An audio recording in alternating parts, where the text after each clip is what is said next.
Salam sehat sejahtera pemirsa setia Mata Ketiga. Mari bersama kita telusuri misteri dunia.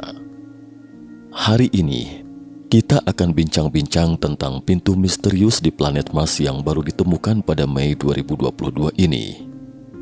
Pada Mei 2022, robot penjelajah planet Mars milik NASA, Curiosity, mengirim kembali sebuah foto yang dipotretnya di Mars. Dalam foto tersebut terlihat seperti sebuah pintu persegi panjang yang terukir sempurna dalam formasi batuan. Gambar ini membingungkan banyak netizen yang membuat mereka berspekulasi bahwa itu adalah pintu masuk rahasia alien di planet Mars. Apa yang membuat mereka menduga itu adalah sebuah pintu? Mengutip ungkapan terkenal, garis lurus adalah produk manusia dan lingkaran adalah produk Tuhan. Ungkapan terkenal ini menghiasi ini, dan gedung ini. Seperti yang dikatakan arsitek Spanyol Antoni Gaudi. Yang dimaksud adalah bahwa bentuk-bentuk lurus dan teratur seperti itu tidak dapat ditemukan di alam, hanya bentuk seperti ini dan ini. Jadi ketika tiba-tiba melihat bentuk segi empat yang teratur seperti itu di Mars, para netizen pun menduga apakah ini gerbang Mars? Apakah makhluk penghuni Mars bersembunyi di balik pintu ini? Postingan gambar-gambar ini pun menjadi viral di dunia maya. Ini adalah pemandangan jauh dari pintu misterius di Mars. Dan ini foto dari sudut lain. Ini adalah foto perbandingan antara pintu Mars dan pintu makam Firaun Mesir kuno Rameses VII. Sekilas foto itu terkesan menakutkan. Ternyata ada makhluk penghuni Mars yang meninggalkan jejak arsitektur dan pintunya sama dengan peradaban kuno manusia bumi. Ketika NASA melihat reaksi netizen, mereka pun segera membantah rumor yang bikin heboh itu, mengatakan bahwa objek yang terlihat seperti pintu batu ini hanya memiliki lebar 40 cm dan tinggi 30 cm. Karena robot penjelajahnya terlalu rendah dan sudut kemiringannya saat mengambil gambar, sehingga hasil pemotretannya tampak tidak biasa. Selain itu, NASA juga menjelaskan secara klasik, mengatakan bahwa efek dari pintu yang terlihat mencolok ini disebabkan oleh sudut pemotretan dan bayangan cahaya. Misalnya dari sudut foto ini tampak lebih mirip cekungan batu biasa, efek visual pintu tidak begitu mencolok. Tampaknya masuk akal jika NASA tidak dengan sengaja mengubah gambarnya. Intinya publik diminta tenang, tak perlu berspekulasi terlalu jauh. Lagi pula meski terlihat seperti pintu, memangnya kenapa? Ukurannya sangat kecil dan bukan untuk makhluk seukuran manusia. Sangat mungkin itu hanya kebetulan terbentuk alami. Tetapi apakah penjelasan seperti itu dapat memadamkan opini publik? Apa itu pintu Mars? Pintu yang terlihat datar dan ukuran vertikal ini bukan poin utamanya. Intinya adalah sangat jelas ada bekas buatan. Meskipun ukuran ini tidak dapat disebut sebagai gerbang Mars, mungkin bisa disebut sebagai pintu untuk anjing atau hewan peliharaan mereka lainnya, misalnya kucing, atau bisa jadi itu adalah pintu untuk robot kecil atau lubang bawah tanah. Meski tidak bisa menebak fungsinya, tapi selama itu buatan manusia atau suatu makhluk, ini merupakan penemuan besar. Tentu saja, bentuk horizontal dan vertikal ini tidak mungkin mahakarya jamur atau amuba di Mars. Jika perlu diduga hasil karya siapa sebenarnya, maka besar kemungkinan berasal dari kehidupan cerdas. Mungkinkah ada kehidupan cerdas di Mars? Menurut penjelasan NASA, mungkin ada kehidupan di Mars sejak dahulu kala, tetapi apakah kehidupan cerdas? NASA akan berkata, "Saya tidak tahu," sambil melotot. Tapi apakah NASA benar-benar tidak tahu atau pura-pura? Berikut mari kita telusuri dari beberapa berita lama. UFO di Mars. Seorang peneliti UFO bernama Rich mengingat kembali peristiwa masa lalu yang pernah ia alami. Suatu hari di bulan Agustus 1965, pendengar radio di Amerika mendengar berita yang membuat geger pada pukul 8 waktu setempat. Mereka mendengar wahana angkasa NASA, Mariner 4 menangkap sebuah objek sebesar kapal perang ruang angkasa di permukaan Mars ketika mendekati Mars. Para pendengar setia yang mendengar siaran itu sangat bersemangat sehingga mereka mengira penemuan besar itu akan disiarkan di berita TV malam itu. Mereka menatap di depan TV untuk melihat kejutan luar biasa yang ditemukan NASA di permukaan Mars. Namun pada akhirnya, mereka yang telah lama menunggu pun kecewa ketika pembawa berita mengucapkan selamat malam kepada pemirsa setianya pada pukul 11 malam dan tidak mendengar sepatah kata tentang Mars. Sejak itu, tidak ada yang membicarakan hal itu lagi. Mereka berpikir radio menyiarkan berita palsu, tetapi benarkah demikian? Terkait ini, nanti akan saya ulas. Selain NASA, saat itu ada negara adidaya lain, Uni Soviet, yang juga aktif menjelajahi Mars. Pada tahun 1989, wahana antariksa bekas Uni Soviet akhirnya terbang ke orbit Phobos setelah setengah tahun perjalanan. Sebagaimana diketahui, Mars memiliki dua satelit alami yang disebut Phobos dan Deimos. Kedua nama ini berasal dari tokoh dewa dalam mitologi Yunani. Mereka adalah putra Ares, dewa perang, dan Ares dewa perang disebut Mars oleh orang Romawi. Kedua satelit ini berukuran sangat kecil.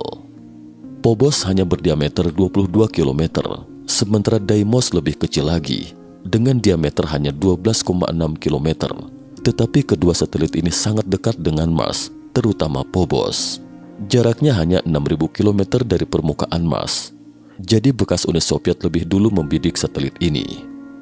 Setelah stabil di orbit, wahana antariksa mengitari Phobos dan mengambil serentetan gambar, kemudian mengirim ke pusat kendali di bumi. Pusat kendali menerima lebih dari 30 foto sekaligus. Para ilmuwan tampak bersemangat. Setelah itu, wahana antariksa mulai mendekati Phobos seperti yang dijadwalkan untuk melepaskan robot dua pendarat. Ketika wahana antariksa hanya berjarak 50 meter dari Phobos, komunikasi antara wahana antariksa dan pusat kendali darat tiba-tiba terputus. Para ilmuwan di darat pun tercengang. Beberapa ilmuwan segera mencoba menghubungi wahana antariksa, tetapi hanya keheningan yang menjawab mereka. Dengan demikian, misi wahana angkasa pun dinyatakan gagal. Bekas Uni Soviet mengklaim bahwa sebab kegagalan misi tersebut karena komputer yang dibawa pada wahana itu mengambil kendali sendiri. Tetapi sebuah foto yang kembali dikirim ke bumi kemudian mengungkapkan bahwa kenyataannya mungkin tidak demikian. Inilah fotonya. Dalam foto ini, tampak sebuah bayangan oval besar di permukaan Phobos.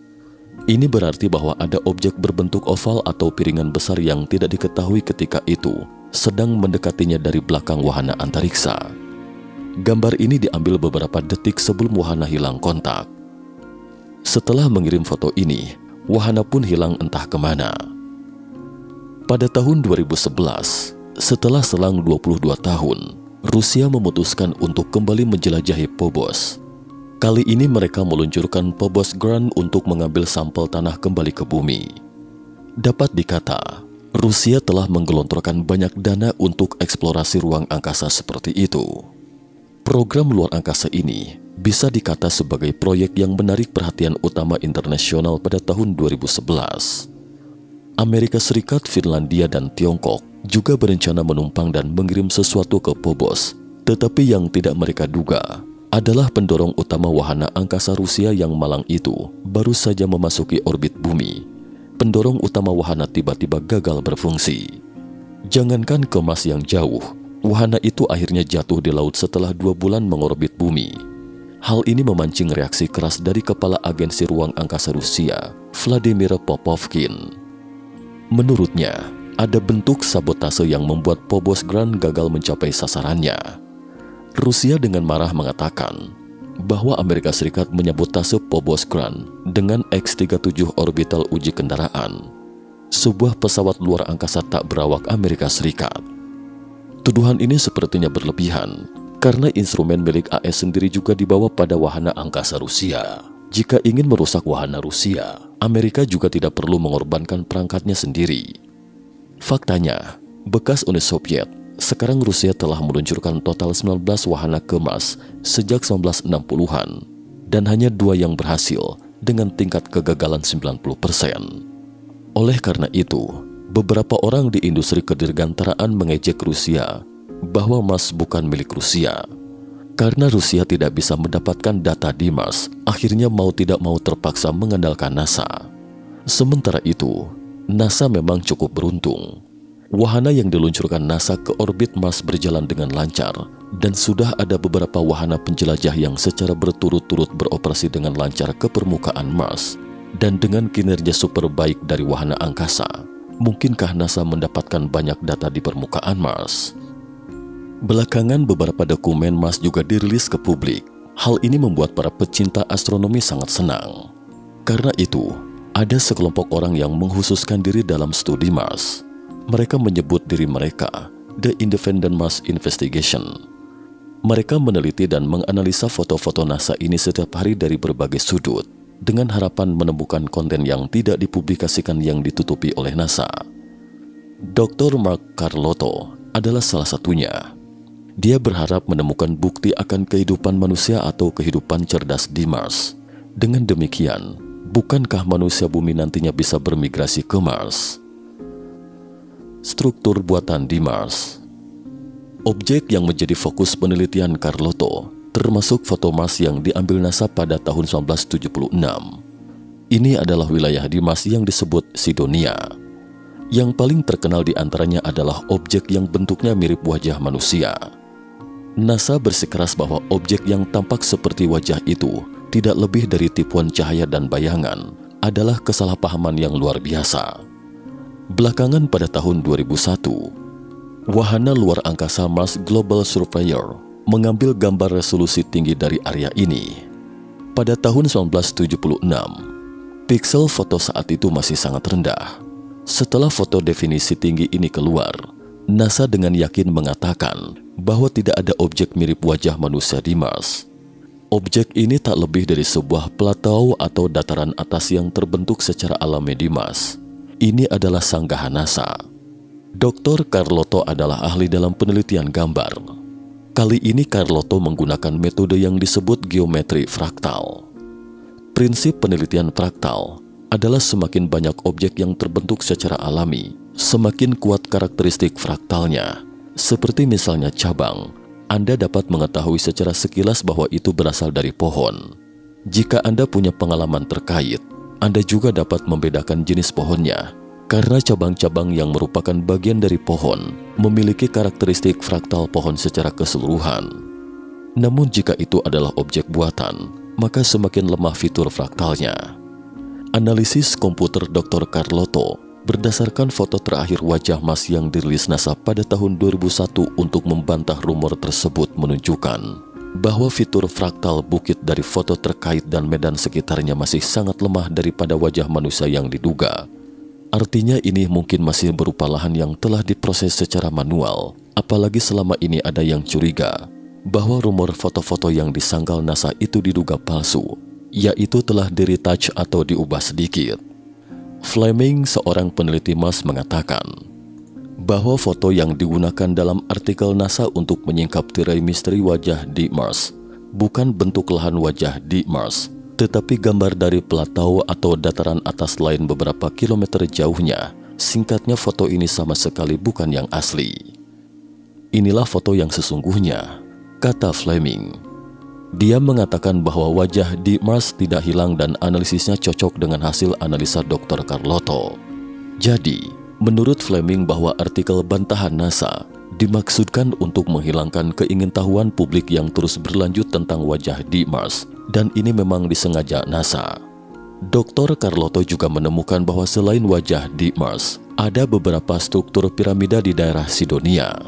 Yang paling terkenal adalah piramida pentagonal di NM. Di samping itu juga bangunan lainnya yang mirip kastil di sekitarnya. Yang paling mengejutkannya adalah daerah ini ternyata juga memiliki daerah semacam perkotaan, alun-alun dan semacamnya. Seluruh wilayah perkotaan tersebar bangunan yang tertata sempurna dan ideal. Menurut Dr. Carlotto, bahwa bangunan di Sidonia dirancang sesuai dengan posisi matahari pada titik balik matahari musim panas. Kemudian merancang orientasi piramida sesuai dengan kutub utara dan selatan gerakan planet. Konsep desain ini bersesuaian dengan beberapa bangunan kuno di bumi. Misalnya kompleks kuil Dendera, Dair el Medina, Mesir kuno dirancang dengan orientasi sesuai dengan posisi matahari pada titik balik matahari musim panas. Mengapa Carlotto begitu yakin? Posisi matahari terbit pada titik balik matahari musim panas Mars adalah 34,2 derajat utara timur Mars. Berikut mari kita lihat daerah persegi panjang yang dibentuk oleh kota dan wajah di Mars. Orientasinya 33,3 derajat utara timur, yaitu menyimpang sekitar 1 derajat selatan posisi matahari. Apakah ini berarti bangunan ini tidak dibangun dengan cukup akurat? Tidak, kata Carlotto. Ini hanya menunjukkan satu poin, bahwa bangunan-bangunan ini tidak dibangun baru-baru ini tetapi jauh sebelumnya. Menurut hukum perubahan sumbu rotasi Mars, Carlotto menduga bahwa terakhir kali matahari terbit pada titik balik matahari musim panas dan sesuai dengan arah kota Sidonia adalah sekitar 33.000 tahun yang lalu. Lebih jauh ke belakang, kecocokan persisnya mungkin sekitar 120.000 tahun yang lalu. Ini ditentukan oleh siklus perubahan sumbu rotasi Mars, tetapi kenapa perubahan sumbu rotasi Mars relatif rumit? Secara spesifiknya, saya tidak akan bahas hal ini di sini. Mata ketiga akan mengulasnya nanti di lain kesempatan. Selain orientasi kota yang dirancang sesuai dengan orientasi matahari terbit pada titik balik matahari musim panas, Carlotto juga menemukan bahwa orientasi 3 piramida di Sidonia berada di daerah selatan dan utara Mars. Ketiga piramida tersebut diberi nama piramida di NM, piramida B, dan piramida Raja. Mungkin ada yang berkata, piramida di NM ini tidak menghadap ke selatan karena berbentuk segi 5. Meskipun di NM ini memiliki 5 sisi, tapi memang segitiga di selatannya menghadap tepat lurus ke arah selatan. Jadi termasuk tepat lurus ke arah selatan dan utara. Demikian juga dengan piramida besar Mesir di bumi juga menghadap tepat ke arah selatan dan utara bumi. Artinya, piramida di Mars dan piramida di bumi sejajar dengan kutub utara dan selatan gerakan planet induk. Dr. Carlotto menduga, mungkin kebiasaan desain yang sama ini menyiratkan hubungan antara peradaban Mars kuno dan peradaban bumi. Tapi apa hubungannya? Bagaimana peradaban kuno di bumi dan Mars mengadakan kontak? Tidak ada yang bisa menjawab, bahkan hipotesis yang meyakinkan pun tidak ada, karena pemahaman manusia sekarang juga terbatas pada peradabannya sendiri, di luar era catatan tertulis. Bukti nyata hanya bisa mengandalkan penemuan arkeologi baru, tetapi bukti arkeologi juga tidak seobjektif yang dipikirkan banyak orang awam.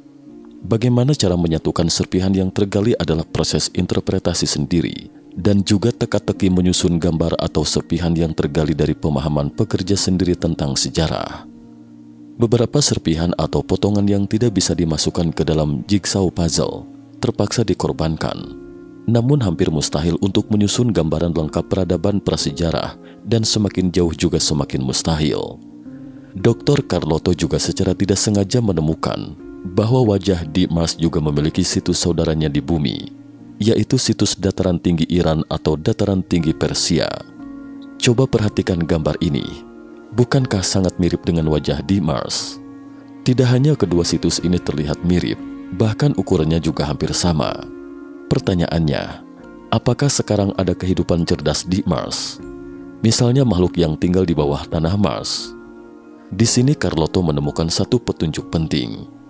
Seperti yang disebutkan sebelumnya di atas, bahwa radio Amerika pernah menyiarkan berita palsu tentang Mars. Ada kemungkinan itu bukanlah berita palsu, karena Dr. Carlotto menemukan foto ini, yaitu foto yang diambil oleh NASA pada tahun 2015 di database NASA. Sebuah objek misterius seperti karpet terbang dalam kisah 1001 Malam, tampak terbang tanpa suara di atas langit permukaan planet merah Mars yang luas dan sunyi. Objek ini terlihat seperti batu raksasa berbentuk kepingan. Orang-orang yang melihatnya pun menduga-duga, mungkinkah itu adalah objek kapal luar angkasa yang ditangkap oleh wahana Mariner 4 yang disiarkan di radio Amerika pada tahun 1965 ketika itu. Tentu saja, seperti biasa, NASA selalu menyangkalnya. Tapi sekarang wahana antariksa dari berbagai negara di dunia telah melesat ke Mars. Elon Musk sendiri juga memiliki proyek besar untuk imigrasi Mars. Dan terkait misteri pintu alien di Mars, kapal luar angkasa, dan Sidonia di atas, mungkin akan terungkap selangkah demi selangkah di masa mendatang. Besar kemungkinan, Ada kekuatan yang secara sadar membimbing manusia untuk memahami Mars secara benar selangkah demi selangkah dan wujud peradaban yang pernah eksis di seluruh tata surya. Cukup sekian dulu topik kita hari ini. Terima kasih atas perhatiannya.